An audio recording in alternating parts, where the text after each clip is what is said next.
Pardon the rudeness and crudeness of this, but we're making a little headway. We've got this wired up.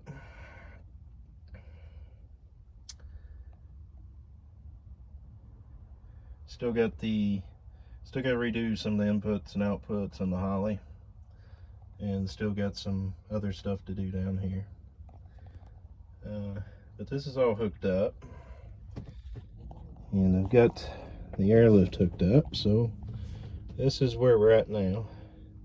It took a while this morning for it to finally start, so if I flip this on, if I flip it down to the lights on, I've got it wired into the airlift when I need it.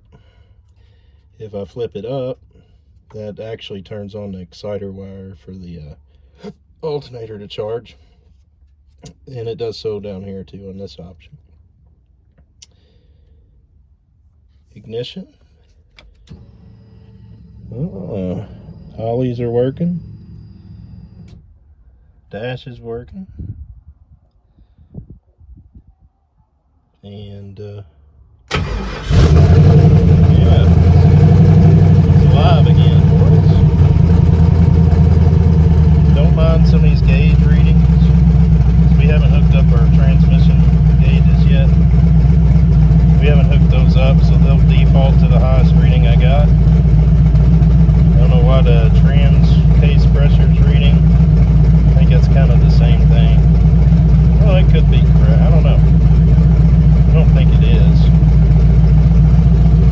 And see, when I flip the switch here, my alternator should start charging. Yeah. Oil pressure's still kind of wonky. I've got a connection issue in the extension cable that we've got to address on that. Yeah, it's still, I don't want to.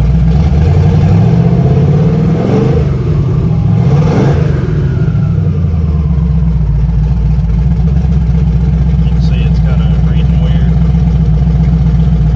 Yeah, so this is the connection issue on that. We need to probably get a better extension cable for that.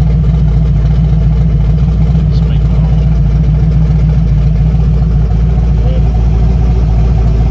So we still got a little bit more work to do here. Not a lot, but at least it'll run. It'll probably drive now too. But we got to tidy everything up. You know, in here, these are for the brake lines.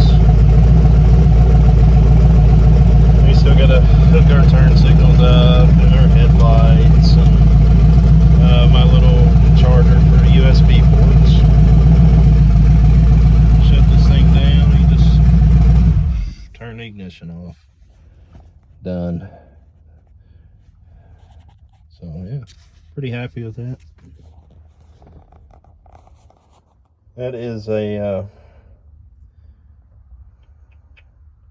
clean hot, clean ground, so the sensor grounds for this go into that, and that is the hot wire for the flex fuel sensor, so we can get a clean power reading too.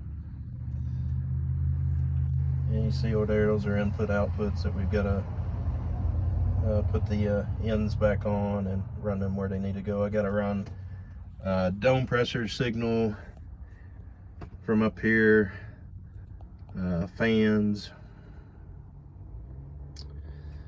I'm trying to think of what else needs to be run up here. Boost control solenoids.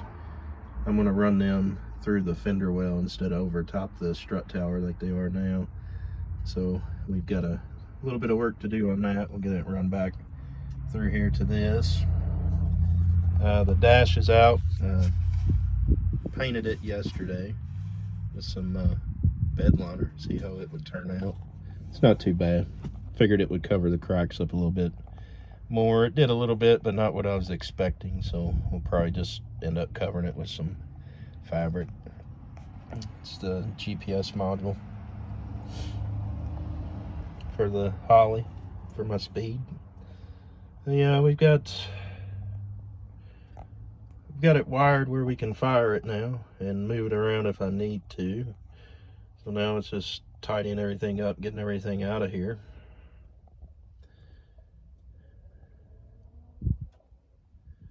Oh yeah, pretty productive weekend. I'm probably gonna call it a day on this one for now, and I may go work on the station wagon stuff a little bit. Guys, if you like what you're seeing, give me a like, give me a follow. It helps me out, helps Betty White out, helps Station Wagon out. And you can hit ConnorSpeedandPerformance.com up, get you a t-shirt, get you a sticker. That helps support me too. And I appreciate it, guys, and I'll leave you with another quick fire up.